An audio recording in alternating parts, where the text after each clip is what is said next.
Hi, welcome to our channel where we share the most intriguing stories.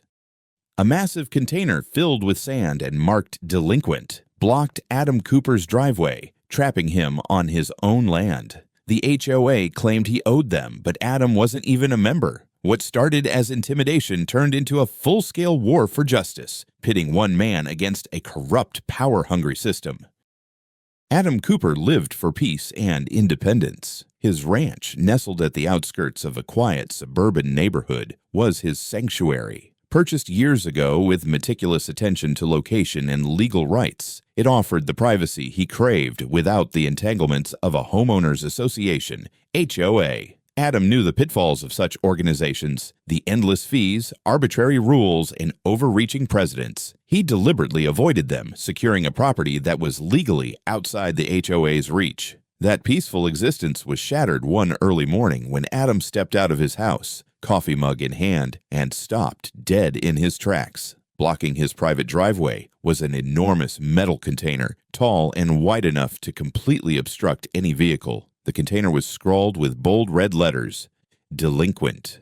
The shocking sight was made worse by the realization that it was filled to the brim with sand and stones, making it impossible to move without industrial equipment. Adam's initial disbelief quickly gave way to fury. He approached the hulking obstruction, touching its cold steel sides as if to confirm it was real. A closer inspection revealed no explanation, just the accusatory word, as though it were a public proclamation of his supposed guilt. Yet Adam knew he had never signed any agreements with the nearby HOA, much less owed them any money. He spent the next hour calling the HOA office, leaving increasingly frustrated voicemails after being redirected to a general mailbox. His neighbor, an elderly veteran named George, leaned over the fence to watch. "Damn them," George muttered. "Same folks threatened me last year about painting my shed the wrong color. Never trust 'em." Adam's anger flared further when George revealed that the HOA president, Karen White, had been known to use intimidation tactics to coerce nearby homeowners into compliance. Karen claimed that properties near the HOA community had a moral obligation to abide by their rules, even when legally exempt. George's warning became Adam's call to action. When the sun set, Adam stood in his yard, staring at the container that now symbolized more than a blocked driveway. It was an invasion of his rights, a deliberate act of sabotage. He knew this was only the beginning of a battle, but one thing was certain. He wouldn't let Karen or her HOA bully him without a fight. Adam Cooper's first move was to take matters into his own hands, literally. Equipped with a sturdy tow chain and his heavy-duty truck, he approached the massive container the following morning. The rusted steel creaked under the strain as Adam accelerated, the truck's tires spinning in protest. Despite his best efforts, the container remained immovable, its weight anchored by the sand and stones inside. Sweat dripped from Adam's brow as he climbed out of the truck and assessed the damage to his tires, now scuffed and slightly deflated. Frustration mounted as the realization hit him. This obstacle was no ordinary inconvenience. It was a deliberate act of entrapment. Determined to get answers, Adam stormed into the HOA office later that day. The receptionist, a young woman with a nameplate reading Sophia, looked nervous as he approached. "I need to speak with Karen White. Now," Adam demanded, his voice firm but controlled. "She's in a meeting," Sophia stammered, clearly rehearsing an excuse. "I can take a message." "No message. This is about the container blocking my driveway. Either she comes out or I'm filing a police report." Moments later, Karen White emerged, exuding an air of calculated authority. Dressed in a crisp blazer and armed with a clipboard, she greeted Adam with a smile so insincere it bordered on insulting. "Mr. Cooper," she said, her tone dripping with feigned civility, "I assume you're here about the delinquency notice?" "Delinquency?" Adam snapped. "I don't owe your HOA anything. My property isn't part of your jurisdiction." Karen raised an eyebrow, flipping through her clipboard. "According to our updated community boundaries, your property falls within the area we manage. It's all in the paperwork." Adam's patience was wearing thin. "Let me make this clear. My property predates your HOA by decades. I have no contract with you, no obligation to follow your rules, and certainly no debt to your organization. Remove that container immediately." Karen's smile faltered but quickly returned, sharper now. "I'm afraid that's not possible until the issue is resolved. As a show of goodwill, I'm willing to reduce your owed dues if you settle this week." Furious, Adam turned on his heel and left, vowing to fight back. But the situation grew worse. Over the next few days, he discovered Karen had spread rumors among his neighbors, claiming he was a habitual rule breaker and refusing to pay community fees that funded local improvements. Some neighbors, fearing reprisal, distanced themselves, while others whispered their support but offered no help. Late one evening, Adam received a threatening email from the HOA's legal department. The message accused him of property negligence and warned of escalating fines if he failed to comply. His frustration boiled over. He dialed George, his neighbor, for advice. "Adam, they did the same to me a while back," George admitted. "Threatened liens on my house until I caved. But you're tougher than me. You should call a lawyer." The suggestion made sense. Adam contacted a local property rights attorney the next morning. The lawyer, a sharp and confident woman named Sarah, quickly reassured him. "They're bluffing," Sarah said after reviewing Adam's deed and HOA correspondence. "But bluffing can turn ugly. We'll draft a formal demand for them to remove the container and cease any further harassment. If they don't comply, we'll escalate." Meanwhile, the blockade began impacting Adam's daily life. With his driveway blocked, he couldn't use his truck for work. Packages were undeliverable, and emergency services couldn't reach his home if needed. Each day, the immovable container loomed larger, a tangible reminder of the HOA's audacity. Adam refused to back down. He installed security cameras to monitor any further interference and documented every interaction with Karen and her team. The tension in the air was palpable, and Adam knew that the battle ahead would require every ounce of his resolve. For Adam, this was no longer just about his driveway. It was about protecting his rights and refusing to bow to the overreach of an authoritarian HOA. The following morning, Adam awoke to the sound of his security camera's motion alerts pinging his phone. Grabbing his jacket, he stepped outside to find a group of HOA-hired workers inspecting the container, taking notes, and snapping photos of his property. Anger bubbled up inside him as he approached. "Can I help you?" Adam called out, startling the crew. One of the men, a middle-aged foreman with a clipboard, glanced up nervously. "We're just here on behalf of the HOA routine inspection, sir."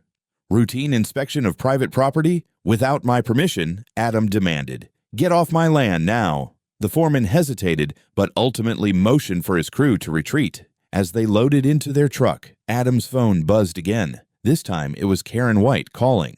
"I see you've met our team." Karen's voice oozed confidence. "We're simply ensuring the integrity of the area, considering the disruption your delinquency is causing." Adam's patience snapped. "Karen, this has gone far enough. That container is illegal, your workers are trespassing, and I've contacted a lawyer. I'm filing a police report." Unfazed, Karen chuckled. "Feel free, Mr. Cooper, but you might want to review local statutes first. You'll find the HOA is well within its rights to ensure compliance. Let's see what the authorities think of your so-called case." Adam ended the call and immediately dialed 911. Within 20 minutes, 2 police cruisers arrived. Officers Simmons and Price listened attentively as Adam explained the situation, presenting his deed, documentation, and Sarah's formal letter demanding the removal of the container. Karen arrived moments later, her car screeching to a halt as she strutted toward the officers. She carried her signature clipboard and a folder of HOA maps. "This is a community matter," Karen began, her tone imperious.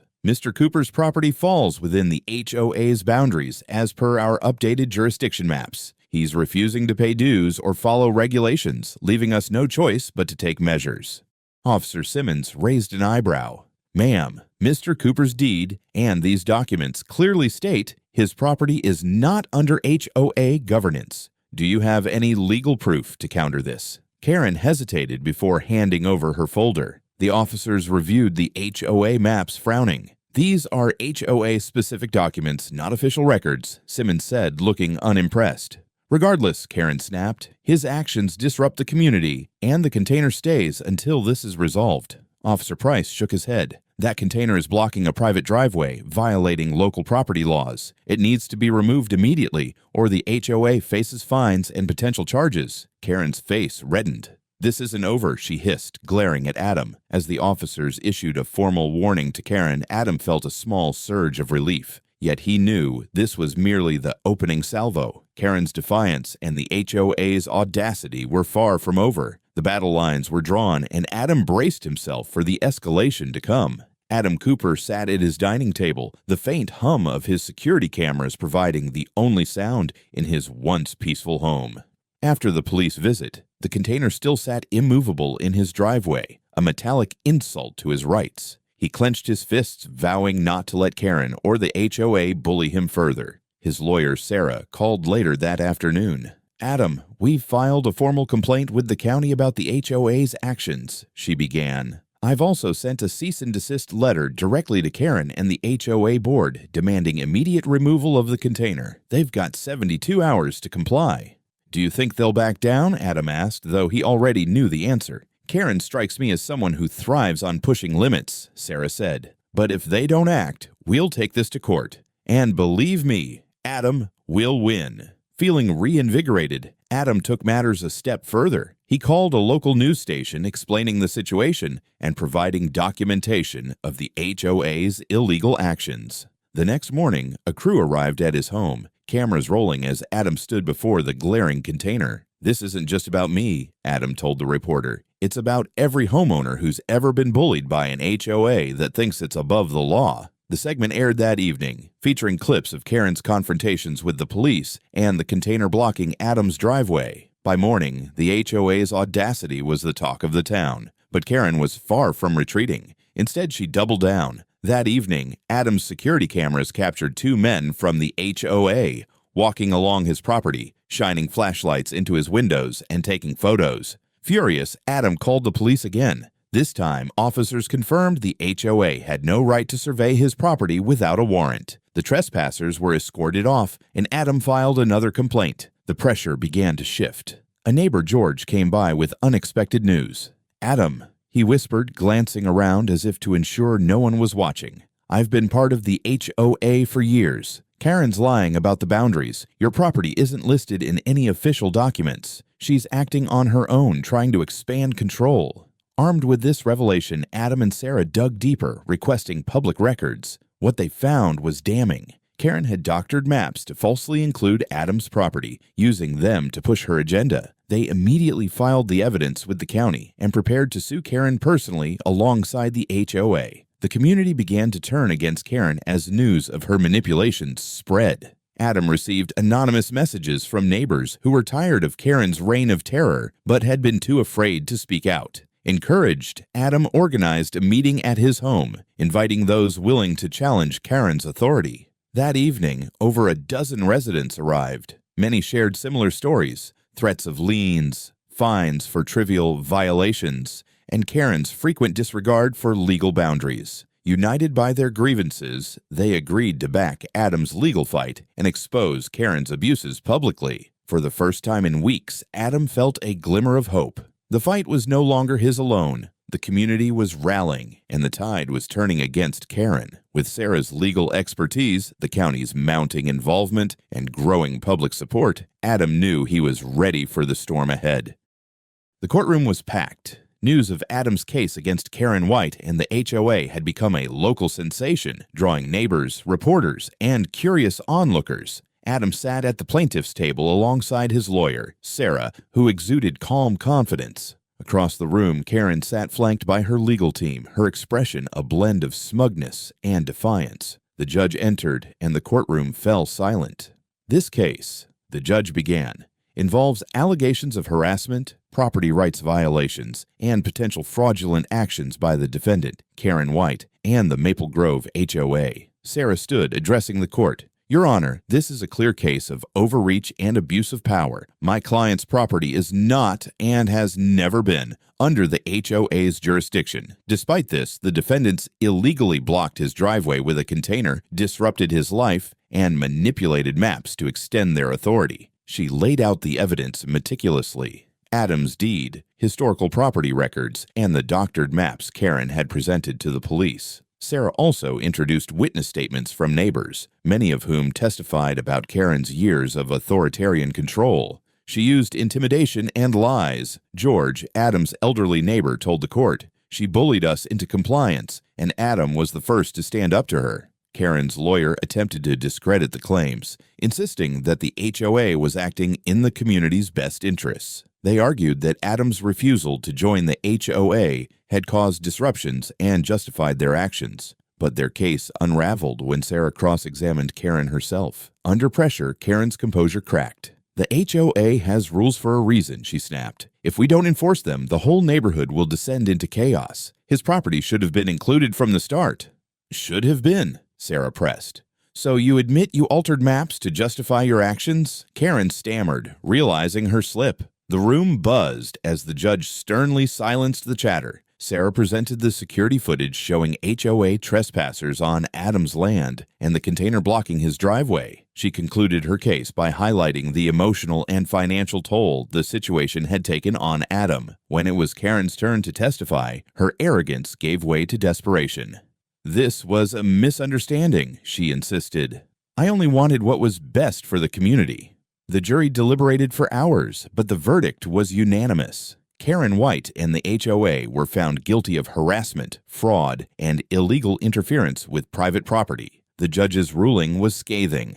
This court finds the actions of the HOA and its president not only unlawful, but an egregious abuse of power. The defendant is ordered to pay damages to Mr. Cooper for financial losses and emotional distress. Furthermore, the HOA must immediately remove the container and cease all harassment. Karen's face was ashen as the gavel struck. Reporters swarmed Adam outside the courthouse. "Justice was served," Adam told them. "This wasn't just about me. It was about standing up for everyone's right to live without fear of bullies like Karen." As the crowd cheered, Karen was escorted out, her reign of unchecked power finally over. For Adam, the victory was more than personal. It was a win for the entire community.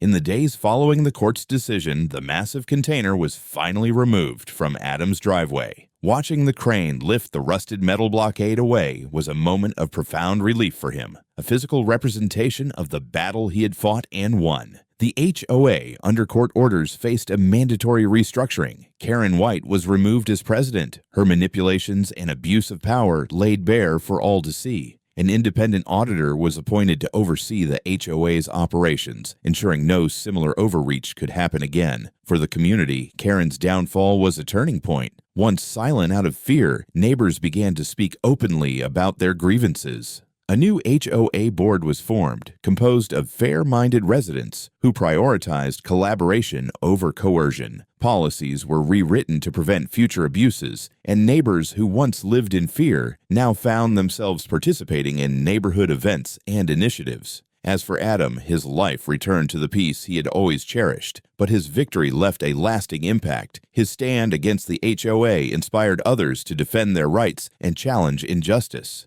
Neighbors now waved warmly as they passed his home, no longer strangers, but allies. Sitting on his porch one evening, Adam reflected on how much had changed. His battle had been hard fought, but the outcome proved that even the most entrenched systems could be challenged and reformed when someone dared to stand their ground. Months passed, and the neighborhood transformed. The once feared HOA, now led by fair and cooperative residents, shifted its focus from enforcement to building a true sense of community. Neighbors organized block parties, communal garden projects, and volunteer programs to assist elderly or struggling homeowners. The atmosphere was lighter, friendlier, and more united than ever before. Adam's defiance became a local legend, a story of resilience that inspired others to stand up for their rights. His home, no longer isolated, became a symbol of independence and justice. On anniversaries of his court victory, neighbors would gather at his place to celebrate the reforms his fight had brought. Karen White faded from public view, her influence a distant memory, but the lessons of her reign lingered. The neighborhood learned that power, unchecked, could destroy, but also that courage and solidarity could rebuild. For Adam, life was peaceful again, but the impact of his stand echoed far beyond his driveway.